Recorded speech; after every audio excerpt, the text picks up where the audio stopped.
Hello everyone, this is CJ with Cycletron.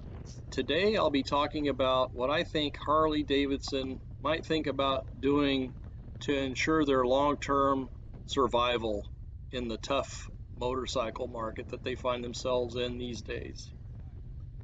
So these are a few ideas. If you have any thoughts or comments about this, please let me know down below.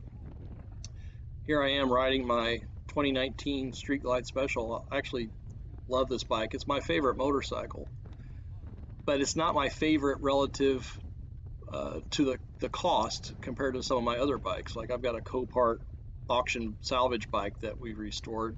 Got it for 600 bucks. Got it on the road for a few $100s more. For the money, I have a lot of fun on that bike.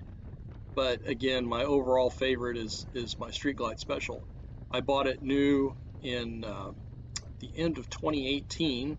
It's about a $28,000 motorcycle, and right out of the gate, for me, I needed to spend money upgrading the headlight to an LED. The stock light was just too dim for me riding around at night.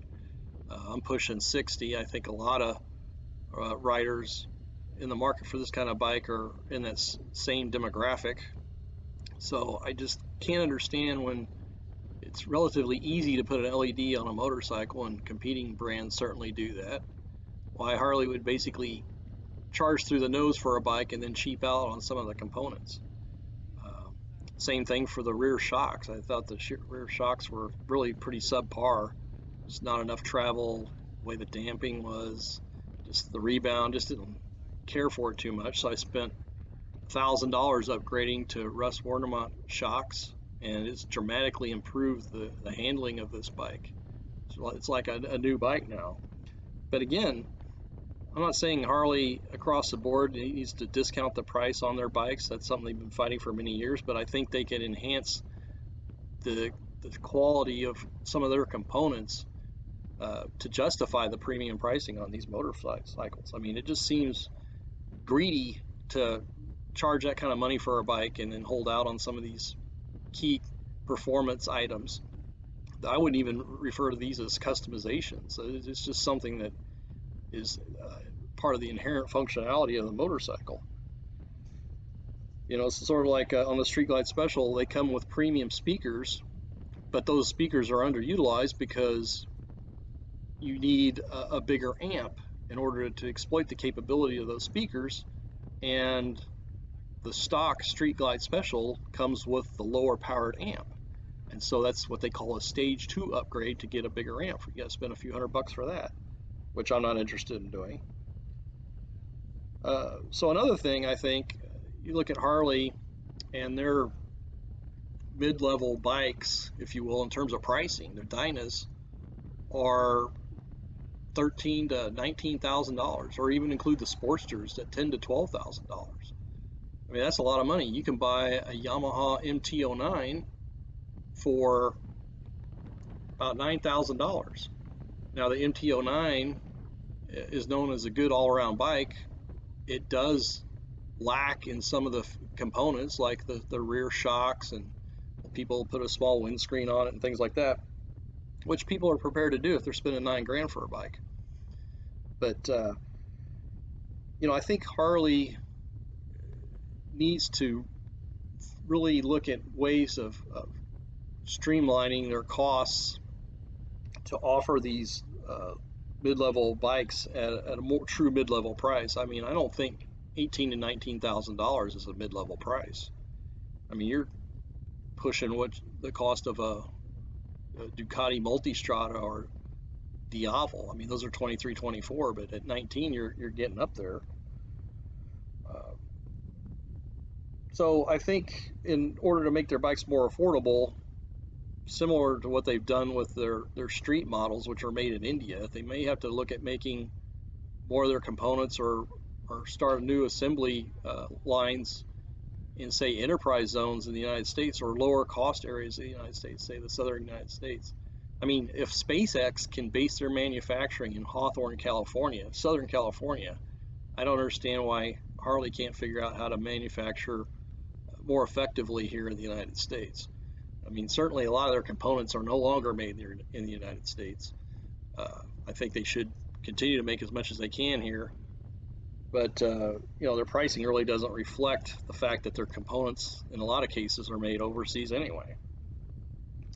Also, I think Harley needs to offer a sub 500cc motorcycle, say a 300cc bike, not only here in the U.S. but overseas.